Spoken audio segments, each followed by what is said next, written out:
नमस्कार, मैं प्रियंका और आप सोशियोलॉजी विद प्रियंका में सोशियोलॉजी पढ़ रहे हैं, समाजशास्त्र पढ़ रहे हैं। तो चलिए, हम 2021 को पीछे छोड़ चुके हैं, 2022 की नई सुबह में प्रवेश कर चुके हैं और इसके साथ ही साथ हम अपने सब्जेक्ट में अब नए सिरे से आगे बढ़ते हैं। तो हमने जो है आपको क्या क्लियर कर चुकी थी मैं आपके साथ, समाज और समुदाय, जो मैं आपको अगली क्लासेज में जिनके मेन डिफरेंस मैं क्लियर कर चुकी हूँ। हम आगे बढ़ेंगे और आज हम समिति और संस्था के मेन डिफरेंस को आगे बढ़ाएंगे। इसके पहले आप सबसे जो है एक बात कहना चाहती हूँ कि नए साल का जो जश्न होता है, अभी पिछले साल में तो लोगों ने बहुत ज़्यादा जो है, सभी ने एक तरीके से हम कह सकते हैं कि पूरे विश्व ने बहुत ज़्यादा बर्बादियाँ देखी थी। हर तरह से हम बहुत इसमें परेशान हुए थे। तो हम इस साल को पीछे छोड़ने के लिए बहुत उत्सुक थे और पीछे छोड़ने के साथ ही साथ हम एक हम पार्टी करते हैं। पार्टी इट मीन्स एक गेट टुगेदर, बहुत सारे दोस्त यार इकट्ठा होते हैं और फिर हम उस पुराने को एक अंदाज में अपने विदा करते हैं, एक नए का स्वागत करते हैं, नए संकल्प लेते हैं। तो आपने 2022 में ज़रूर कोई नया संकल्प लिया होगा, लेकिन सबसे पहला संकल्प ये लीजिए, जो युवाओं में जो सबसे बड़ी दिक्कत बन रही है या हो रही है, जो युवा पीढ़ी के लिए जो सबसे बड़ी समस्या बन रही है आज पूरे विश्व में, वह क्या है? वह है नशा। तो आप सबसे पहला संकल्प ले सकिए कि आप जो है नशा नहीं करेंगे। नशा किसी भी तरह से किसी भी समाज के लिए अच्छा नहीं है। आप जानते हैं कि गांधी जी ने क्या कहा था, या जैसे हमारे पिछले जो हमारे पूर्वज हैं वो इन सब चीज़ों से कितना दूर रहते थे और ये आज भी हमारे समाज में कितना त्याज है, ये हमारे समाज में अच्छा नहीं माना जाता है, ये सब जानते हैं। लेकिन फिर भी आप आकर्षित हो जाते हैं। आकर्षित क्यों हो जाते हैं? क्योंकि समाज में एक भेड़ चाल है, समाज में जो है सभी वही कर रहे हैं, तो आपको लगता है कि यही चीज़ें अच्छी है। अब बिना उसके पार्टी ही नहीं अच्छी होगी, एक ऐसी कल्पना आप बना लेते हैं कि आप जो है पिछड़ गए। तो आपके मन में जब भी ऐसा ख्याल आए, आप सबसे पहले क्या करेंगे? अपनी माँ को हमेशा अपने अंतस में रखिए। जब आप अपनी माँ को अंतस में रखेंगे तो जब भी आप कोई बुरा काम करने लगेंगे, सिर्फ नशे की तरफ ही नहीं, आप जब भी कोई बुरा काम करने लगेंगे तो आपकी माँ आपको अंदर से आवाज़ देगी कि नहीं नहीं नहीं नहीं। आपको तुरंत अपनी माँ की याद आएगी और आप जो है उस चीज़ से दूर रहेंगे। तो इसलिए जो है, अगर आप बचना चाहते हैं तो इन चीज़ों से, तो आप जो है बचना चाहते नहीं, आप बचिए ही इन चीज़ों से।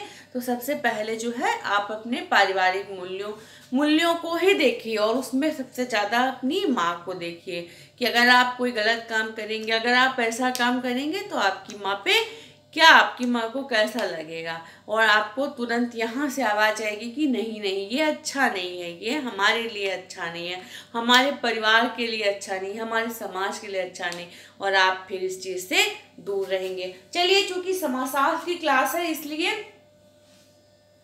थोड़ी सी बातें अगर हम अपने समाज से लेंगे तो ये हमारे लिए भी ज़्यादा अच्छा होगा, क्योंकि हम समाजशास्त्र के विद्यार्थी हैं तो हम औरों से तो थोड़ा अलग रहे। बेशक मैं पहले भी आपको कह चुकी हूँ कि एक मान्यता है या एक धारणा है कि बहुत ही इजी सब्जेक्ट है और इसमें ऐसा कुछ भी नहीं है, परंतु ऐसा नहीं है। समाजशास्त्र एक ऐसा सब्जेक्ट है, एक ऐसा मतलब अभी जो समाजशास्त्र का स्वरूप चल रहा है कि समाजशास्त्र सभी मुद्दों पर बात कर रहा है।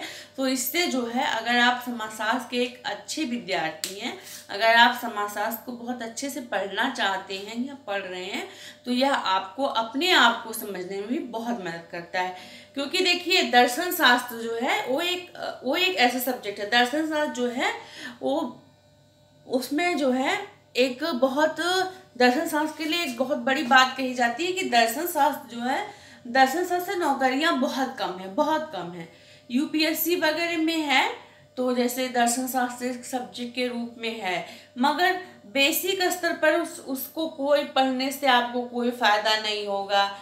आपको जो है मिडिल स्तर पे कोई फ़ायदा नहीं है, या उच्च स्तर पे ही थोड़ा सा हायर के लिए ही थोड़ा सा हायर जो डिग्री कॉलेजेस हैं उनमें थोड़ी सी वैकेंसी निकलती है, वरना फिर दर्शन शास्त्र के लिए और कोई। लेकिन दर्शन शास्त्र का मतलब क्या है? दर्शन शास्त्र जो है वह आपको बेशक नौकरियों में बहुत मददगार नहीं हो, मगर दर्शन शास्त्र समाज के लिए बहुत ही मददगार है। दर्शन शास्त्र जो है आपको एक समझ आती है कि अपना जीवन का, आपके जीवन का दर्शन कैसा हो। तो आप ये समझते हैं कि दर्शन शास्त्र पढ़ने के बाद आपको ये समझ में आता है कि जो जिसका भी जीवन दर्शन है वह अपनी जगह सही है। जैसे एक किसान का जीवन दर्शन है और एक मनीषी, एक विद्वान का जीवन दर्शन है, वह दोनों अपनी अपनी जगह परफेक्ट है। अगर किसान अपने जीवन दर्शन को अच्छे से आत्मसात नहीं करेगा तो मनीषी का जीवन दर्शन जो है वो प्रभावित हो जाएगा। और जो मनीषी है, जो विद्वान है, वह अपने जीवन को अगर अच्छे से नहीं चलाएगा, अगर वह भटक जाएगा तो किसान का जीवन कहीं ना कहीं से प्रभावित हो जाएगा। दोनों एक दूसरे के लिए आवश्यक हैं। ऐसे कुछ सब्जेक्ट ऐसे ही हैं, ठीक ऐसे ही समाजशास्त्र है कि अगर समाजशास्त्र को बहुत सही तरीके से पढ़ा जाए, समझा जाए, तो यह विद्यार्थियों के लिए जो आज की जो समस्याएं हैं उसमें यह बहुत अच्छे रूप में उनके लिए मददगार साबित हो सकता है। ना सिर्फ समाज के लिए बल्कि व्यक्ति, क्योंकि व्यक्ति से ही समाज बनता है। तो अगर आप समाजशास्त्र के विद्यार्थी हैं तो आप सबसे पहले खुद को समझिए कि हम जो है क्या ऐसा ना करें जो सही नहीं हो। क्योंकि देखिए, रटे रटाए तौर पर किसी भी सब्जेक्ट को पढ़ लेना या किसी भी सब्जेक्ट से कोई नौकरी पा लेना तो बहुत आसान है, मगर उस सब्जेक्ट को अपने जीवन में रख के देखिए, मेन बात यही है कि आपके जीवन में क्या लाभ हो रहा है, किसी भी सब्जेक्ट से, किसी भी विचार से आपको क्या लाभ हो रहा है। तो सिर्फ नौकरी के पीछे नहीं भागिए। आप जो है एक अच्छे जीवन के लिए बहुत ज़रूरी है कि आप जो भी सब्जेक्ट पढ़ें, जो भी विचार आपके मन में आए वो अच्छे होने चाहिए। तो चलिए अभी हम अपने विषय पे वापस आते हैं, क्योंकि हमारी तो छोटी सी क्लास होती है, तो फिर वही बात है कि हम जो है अपने सब्जेक्ट पे अब वापस आए। तो कल मैंने आपको समाज और समुदाय के बारे में डिटेल से, डिफरेंस मैं बता रही हूँ, मैं बस अंतर बता रही हूँ, क्योंकि डिफरेंस बता रही हूँ क्योंकि जो है हमारा पहले से ही क्लियर हो चुका है, इनकी विशेषताएं क्लियर हो चुकी हैं। तो मैं अब इनका अंतर बता रही हूँ, क्योंकि इसके बाद हम फिर नई क्लास को स्टार्ट करेंगे। ये तो प्रारंभिक बेसिक जो समाजशास्त्र की बेसिक चीज़ें हैं तो हम उसको पढ़ रहे हैं। तो चलिए हम जो है समिति पे आते हैं। समिति और संस्था, ये दोनों, समिति आप जानते हैं समिति क्या है और संस्था क्या है, ये आप जानते हैं। अब हम इनके बारे में डिटेल में पढ़ेंगे और ये समझेंगे कि जो समिति में है वह चीज़ें संस्था में ठीक अपोजिट हैं। तो आप अगर इसको बहुत अच्छे से समझ लिया तो आपको इससे रिलेटेड जितने भी क्वेश्चंस आएंगे, चाहे लिखने वाले, देखिए अगर आपने टॉपिक समझ लिया किसी भी सब्जेक्ट में, किसी भी विषय पे अगर आपने टॉपिक समझ लिया तो आपको लिखने में कोई परेशानी नहीं होगी, क्योंकि शब्द तो अपने आप ही, अगर टॉपिक क्लियर है तो शब्द अपने आप ही बनते चले जाएंगे। तो चलिए हम बात करते हैं संगठित समूह। समिति जो है वह संगठित समूह है, कुछ व्यक्तियों का एक संगठित समूह है। संगठित समूह आप समझ रहे हैं कि कुछ व्यक्ति मिले, परस्पर एक दूसरे से उन्होंने बातें की और एक ऐसे मुद्दे पर बात की कि हम जो है एक किसी भी काम के लिए हमें संगठित होना है, हमें एक होना है। तो यह क्या है? यह संगठित समिति जो है वह संगठित समूह है। अब ये संगठित संस्था, ये संगठित कार्य प्रणाली है।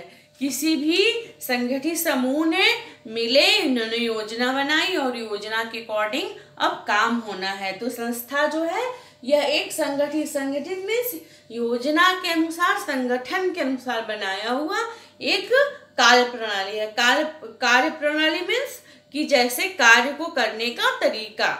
तो ये क्या है? ये संस्था है। आप क्लियर है? बहुत ही आसान है।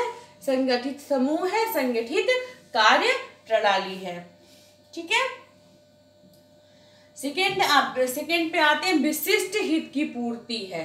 समिति जो है कुछ व्यक्ति इकट्ठा हुए, उन्होंने एक संगठित समूह बनाया। क्यों बनाया? क्योंकि कुछ विशिष्ट हित है, कुछ ऐसे हित हैं जिनकी पूर्ति करनी है, और इनकी पूर्ति का एक मतलब इनके बनने का एक विशिष्ट उद्देश्य है कि एक योजना के, जैसे मैंने आपको बताया था कि एक विवाह, एक मैरिज ब्यूरो बना, तो इसका क्या उद्देश्य है? विवाह कराना। ठीक है, विवाह कराना, विशिष्ट हित की पूर्ति है। एक संगठित समूह बना, एक मैरिज ब्यूरो बना, उसका एक उद्देश्य है कि उनको विवाह कराना है। अब विवाह कराना है तो विवाह का एक नियम होगा। हिंदू विवाह है तो उसमें सप्तपदी होगी, कन्यादान होगा, बारात आएगी, और फिर दुल्हन की जो भी होता है, लाज होम होगा, द्वारचार होगा, जो भी चीज़ें होती हैं वह चीज़ें होंगी, और फिर विदाई होगी कन्या की। अगर मोहम्मदन से शादी है तो उनके अनुसार, उनके अकॉर्डिंग चीज़ें होंगी। अगर क्रिश्चियन की शादी है तो उनके अनुसार चीज़ें होंगी। चीज़ें किसी के अनुसार कार्य होंगी, मगर उनके अपने कार्य विधि व नियम होंगे।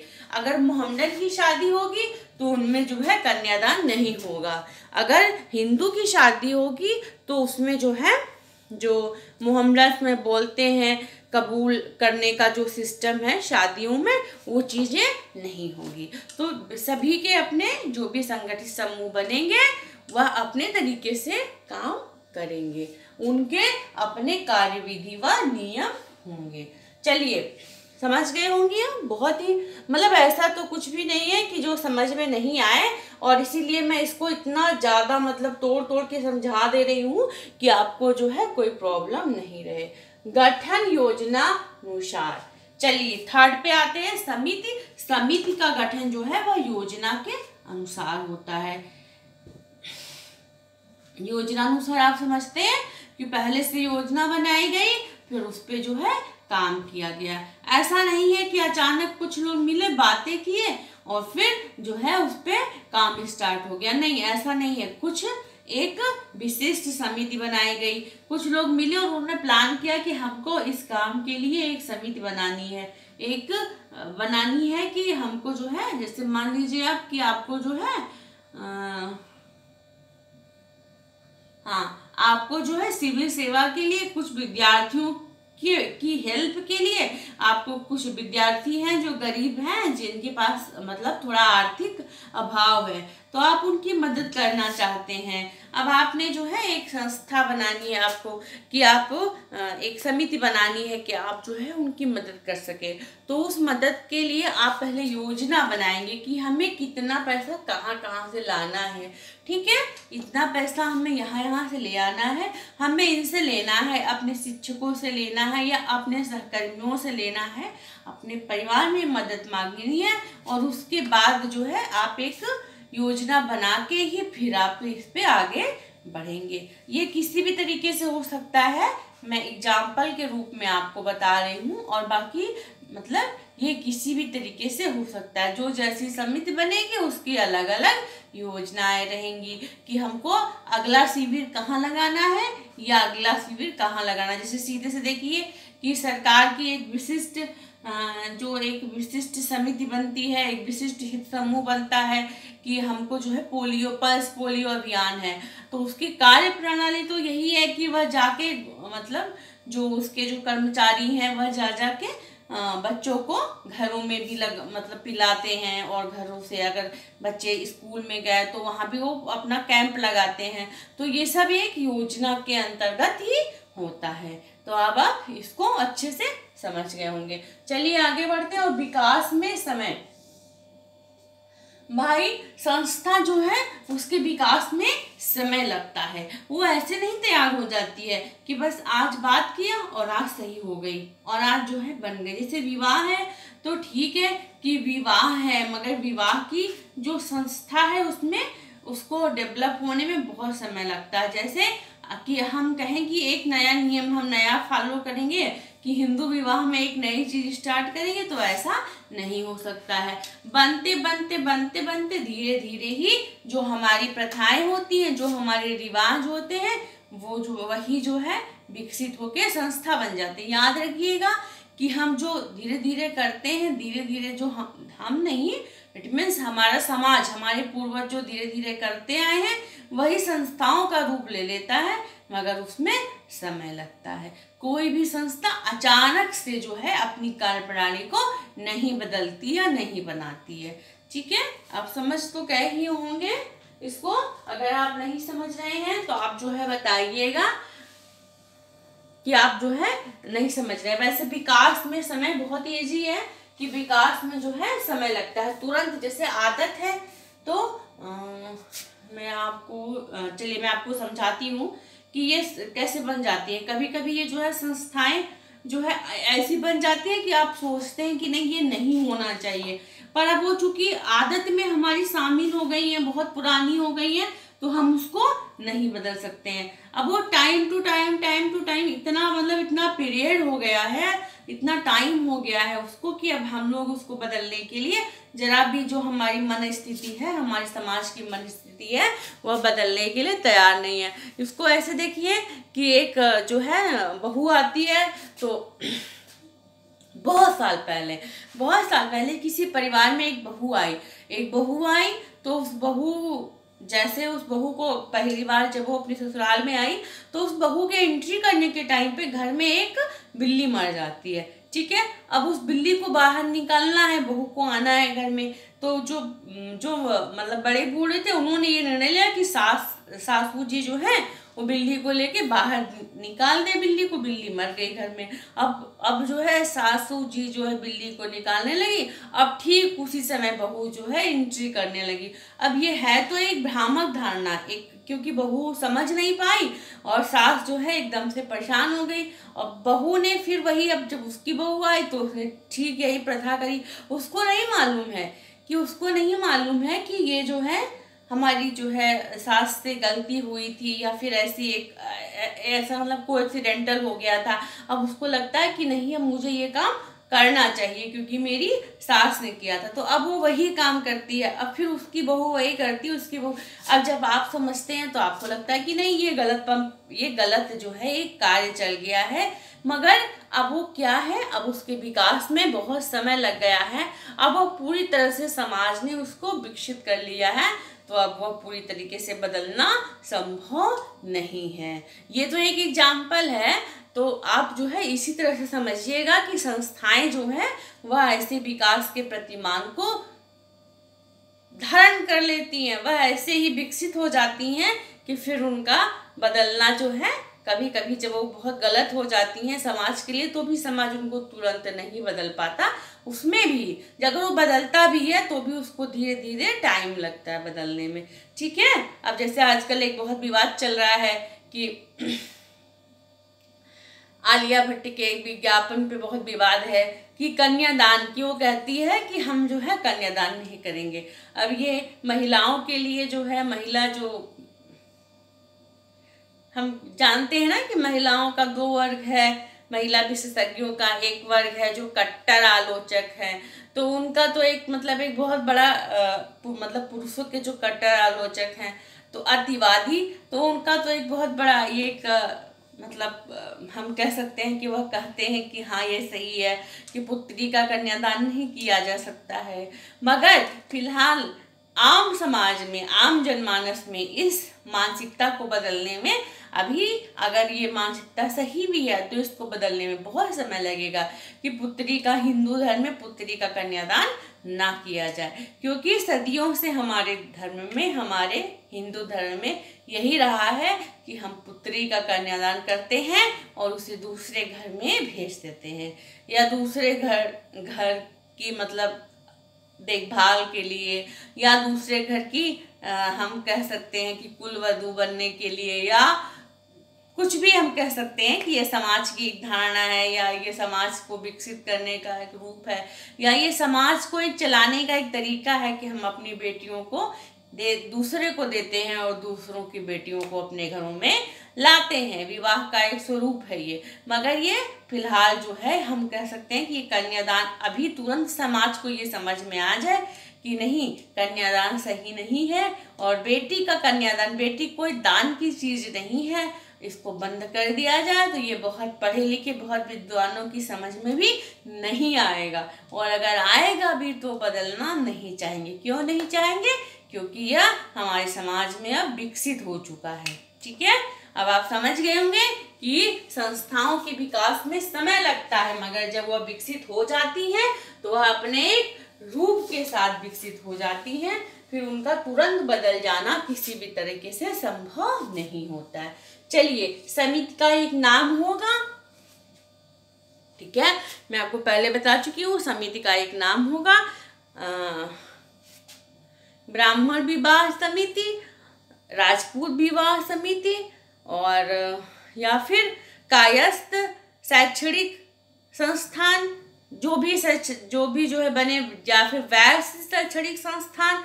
तो फिर समितियों को एक नाम दिया जाएगा। समितियां बिना नाम बिना पहचान के नहीं रहेंगी। ठीक है, अब चूंकि संस्था तो कार्य का एक रूप है, इसलिए इसको नाम का कोई प्रश्न नहीं उठता, क्योंकि यह कार्य का एक रूप है। इसमें कार्य कैसे किया जाए इसकी एक हम बात कर रहे हैं। कार्य का रूप, कार्य का फॉर्मेट। ठीक है, कार्य का फॉर्मेट मूर्त है, चूंकि व्यक्तियों की व्यवस्था है इसलिए मूर्त है। व्यक्तियों की व्यवस्था होने के नाते मूर्त है, क्योंकि बहुत सारे व्यक्ति मिले, उन्होंने एक संगठित समूह बनाया और उस संगठित समूह के आधार पे अपने काम करने लगे, तो इसलिए मूर्त है। मूर्त मीन्स हमने पहले भी आपको बताया था गोचर, जान लीजिएगा। समाज में फिर से रिपीट कर रही हूँ, मैंने पिछली क्लास में भी रिपीट किया था। मूर्त में ये क्वेश्चन जो है, मतलब ये जैसे आप हमेशा अपने माइंड में रखते चलिए, जो चीज समझते चलिए वो अपने दिमाग में रखते चलिए। समुदाय जो है वह मूर्त है। ठीक है, व्यक्तियों की व्यवस्था है। समिति मूर्त है, समाज अमूर्त है, और ऐसे ही संस्था भी अमूर्त है। संस्था क्यों अमूर्त है? क्योंकि यहाँ व्यक्तियों की तो बात ही नहीं की जा रही है, यहाँ व्यक्ति तो है ही नहीं। हालांकि व्यक्ति के माध्यम से ही नियम और कार्यविधियां हो रही हैं, मगर व्यक्ति कहीं भी शामिल नहीं है, इसलिए संस्था अमूर्त है। ठीक है, अस्थाई। समिति अस्थाई है। विवाह के लिए समिति बनी, या कुछ बच्चों के एजुकेशन के लिए पैसा देना है इसलिए समिति बनी। समिति बनी, काम हो गया, और फिर समिति को भंग कर दिया गया। ठीक है, आप समझ रहे होंगे कि समिति बनी, ठीक है, काम हुआ और समिति भंग कर दी गई। चलिए इसमें एग्जाम्पल देख लेते हैं। एग्जाम्पल क्या देखेंगे कि समिति बनी, तो समिति बनाई गई दुर्गा माता पूजा समिति। ठीक है, चलिए ये एग्जाम्पल तो बहुत हो गया है, कोई नया एग्जाम्पल देखते हैं। नए एग्जाम्पल में क्या देखेंगे? नए एग्जाम्पल में देखेंगे, चलिए इसमें नए एग्जाम्पल में हम देखेंगे विद्यार्थियों से संबंधित ही एग्जाम्पल देखेंगे। ठीक है, वैसे मैंने इस चैप्टर को बार बार रिपीट किया है, अलग अलग तरीके से रिपीट किया है, तो ये आपको जो है डिफिकल्ट नहीं लगना चाहिए, बहुत अच्छे से समझ में आ जाना चाहिए। और इसके साथ ही साथ हम जो है सभी में एक नया एग्जाम्पल दे रहे हैं, तो आपको जो है उस तरीके से भी आप अपने अनुसार भी आप अपने अकॉर्डिंग भी किसी एग्जाम्पल को वहाँ रख के देख सकते हैं। अस्थाई में हम देख सकते हैं कि एक समिति बनी। चलिए विद्यालय, हमें विद्यालय देख सकते हैं। ठीक है, विद्यालय बना, एक इंटर कॉलेज बना, तो वह इंटर कॉलेज ठीक है कि यह 10 साल पुराना है, 20 साल पुराना है, 30 साल पुराना है, 40 साल पुराना है, 50 साल पुराना है, 60 साल पुराना है, वह बहुत पुराना हो सकता है। हम कह सकते हैं हमारे शहर में एक इंटर कॉलेज है, वह अंग्रेजों के टाइम का है, मगर अब धीरे धीरे बंद हो गया है, जीर्ण शीर्ण अवस्था में आ गया है। तो अब विद्यार्थी जो है वह, उनकी जो समिति है वह कमजोर पड़ गई है, तो फिर विद्यार्थी वहां जाने से धीरे धीरे कतराने लगे, नई मरम्मत नहीं हो पाई और वह समिति जो है भंग हो गई। हालांकि वह ईंटों की व्यवस्था थी, एक मतलब हम ईंटों की व्यवस्था का मतलब क्या है कि भौतिक व्यवस्था थी, मगर फिर भी वह धीरे धीरे प्रभावित हो गई, बंद हो गई, और जब वह जगह नहीं रही तो फिर व्यक्ति भी वहां से हटने लगे, जो समिति के मेंबर थे उन्होंने भी अपना हाथ पीछे खींच लिया और वह कॉलेज बंद हो गया। ठीक है, अब वह कॉलेज बंद हो गया। हम उसमें कुछ भी शामिल कर सकते हैं, अपने नाम अपने दिमाग में हम रख सकते हैं कि वह कोई भी एक हम रख सकते हैं कि वह एक मतलब एक कोई भी आप कॉलेज का नाम अपने दिमाग में रख लीजिए। ठीक है, अब वह कॉलेज बंद हो गया, लेकिन क्या कॉलेज के बंद होने के साथ साथ जो कॉलेज की जो शिक्षण विधि थी वो भी बंद हो गई? कॉलेज की शिक्षण विधि बंद हो गई? नहीं, कॉलेज की शिक्षण विधि नहीं बंद है, कॉलेज की शिक्षण विधि चल रही है। कैसे चल रही है? कि वह दूसरे कॉलेज में भी वही शिक्षण विधि चल रही है। तो समिति की तुलना में ये अस्थाई है, मतलब ये भी ऐसा नहीं है कि पूरी तरीके से अस्थाई है, संस्था पूरी तरह से अस्थाई है, नहीं, ये भी अस्थाई है। हमने बताया कोई एक नई बहू, दो बहू, तीन बहू चली, तीन बहू ने बिल्ली वाला काम किया और चौथी बहू आई और उसने कहा कि नहीं नहीं ये नियम सही नहीं है, या ये समाज के लिए अच्छा नहीं है, या ये मुझे अच्छा नहीं लग रहा है, तो मैं इस नियम को बदल दूंगी। मैं अपनी बहू के साथ ये नहीं करूंगी कि वो आए तो मैं उसके सामने पहली बार जब वो अपने घर में आगमन करे तो मैं उसके सामने जो है इस तरह से बिल्ली को लेके जाऊं, मरी हुई बिल्ली को, या बिल्ली ढूंढ के कहाँ से लाऊं कि उसको जो है रखूं, और वो मतलब इस तरह के काम मैं नहीं करना चाहती, तो वह बंद भी हो सकती है। तो संस्था जो है वह अस्थायी भी है और अस्थायी भी है। यह किसकी तुलना में है? समिति की तुलना में यह अस्थायी और अस्थायी, अस्थायी और अस्थायी दोनों है, मगर समिति की तुलना में यह अस्थायी ज्यादा है। ठीक है, आप समझ गए होंगे, बहुत अच्छे से समझ गए होंगे आप इसको, अस्थायी और अस्थायी को। चलिए नेक्स्ट आते हैं, सदस्य। सदस्य और समिति के पास सदस्य होते हैं, क्योंकि व्यक्तियों की व्यवस्था है इसलिए सदस्य होते हैं। समिति में जो व्यक्ति हैं वही मिलते हैं और वही जो है क्या करते हैं, संगठित समूह बनाते हैं, इसलिए इसमें सदस्य अनिवार्य है। बिना सदस्य के कोई समिति नहीं होगी। क्यों नहीं होगी? क्योंकि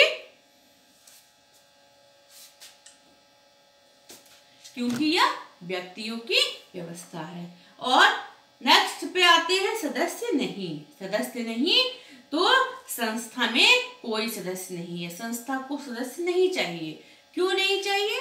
क्योंकि इसमें व्यक्तियों की कोई जरूरत नहीं है, इसलिए संस्था को सदस्य नहीं चाहिए। संस्था को क्या चाहिए? संस्था को समय चाहिए, संस्था को अपने विकास में समय चाहिए, मगर सदस्य बिल्कुल नहीं चाहिए। चलिए, तो हम समाज, समुदाय, समिति और संस्था बहुत डीपली पढ़ चुके हैं।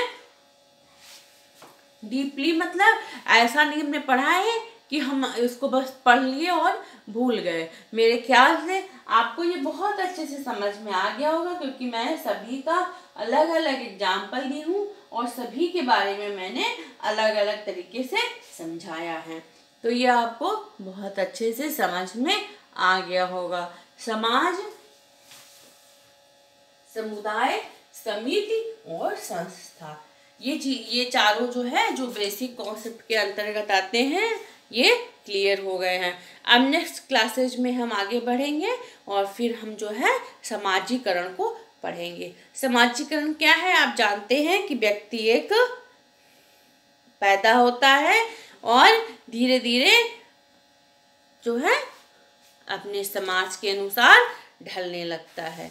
तो इसको मैं जो है इस पर मैं डिटेल में अगली क्लासेस में मैं इस पर चर्चा करूंगी और इसको फिर मैं अच्छे से पढ़ाऊंगी। समाजीकरण के बारे में जो है 2-3 लेक्चर्स में ही समाजीकरण पूरा कंप्लीट हो जाएगा, क्योंकि उसमें भी वही है कि इस तरह से डिफरेंसेस नहीं देने हैं, अलग अलग नहीं समझाना है, और जो मूल चीज़ें हैं वह 1-2 लेक्चर में ही क्लियर हो जाएंगी। चलिए, आप तब तक इसको देखते रहिए, समझते रहिए और नए साल को खूब अच्छे से अपना आप मतलब अपने नए विचारों के साथ नए साल को लीजिए और कुछ जो पुराने काम अधूरे रह गए हों, कोई बात नहीं, उनको नए साल में पूरे कीजिए। और ऐसा कुछ भी नहीं है कि जो मैंने कल भी आपसे यही बोला था कि ऐसा कुछ भी नहीं है जो टूटने के बाद फिर ना जुड़े, क्योंकि टूटने के बाद जुड़ना ही प्रकृति का एक बहुत बड़ा नियम है। इसलिए अगर आप भी कभी जो है बहुत टूटे मन से हैं, असफल हो गए हैं, अगर आप कहीं आपने बहुत मतलब लगे थे आप बहुत दिल से, पर आप सफल नहीं हुए हैं, तो भी कोई बात नहीं, आप फिर से लगिए। क्यों लगिए? क्योंकि ऐसी कोई चीज़ नहीं, ऐसी कोई बात नहीं जो फिर से लगने पर पूरी ना हो जाए। इसलिए क्योंकि मनुष्य से बड़ा, मनुष्य की ताकत से बड़ा कोई और चीज़ होता ही नहीं है। इसलिए फिर से अपने काम में आप अपने मन को अच्छे से लगाइए, तत्पर रहिए आप अपने काम में। और मनुष्य का सबसे बड़ा गुण यही है कि वह अपने काम में तत्पर रहे। चलिए फिर अगली क्लास में हम सामाजिक रण को पढ़ते हैं। ठीक है, धन्यवाद।